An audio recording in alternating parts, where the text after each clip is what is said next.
We are proud to say as Africans, and nowhere else on earth, we have world-class national parks that are at the forefront of the conservation of rare and endangered species. And the beautiful thing is that many of our parks on the African continent are being improved on a continuous basis as those parks are being packaged and properly managed for tourists to arrive.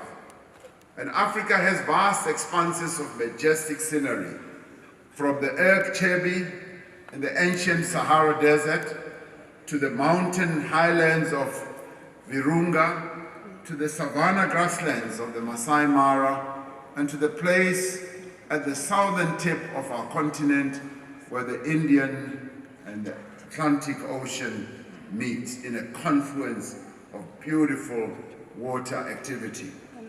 135 World Heritage Sites are in Africa, from Aksum in Ethiopia to the city of Timbuktu in Mali and to the Great Zimbabwe.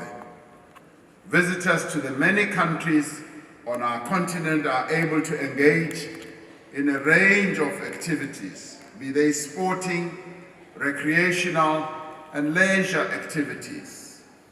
We tend to think of tourism as being associated with pleasure motives most of the time, as visiting iconic sites and getting involved in recreational activities, but it can also embrace business tourism, education tourism, health tourism, as well as a religion as a basis for people to travel around. Tourism, as your host, Minister Hanekom, would have told you, and it did so in an apt way, is the new gold, is the new gold mines that our countries can come across and can exploit. It is also a sector that is thriving and that has tremendous potential for further growth, but more particularly, as far as I'm concerned, for job creation.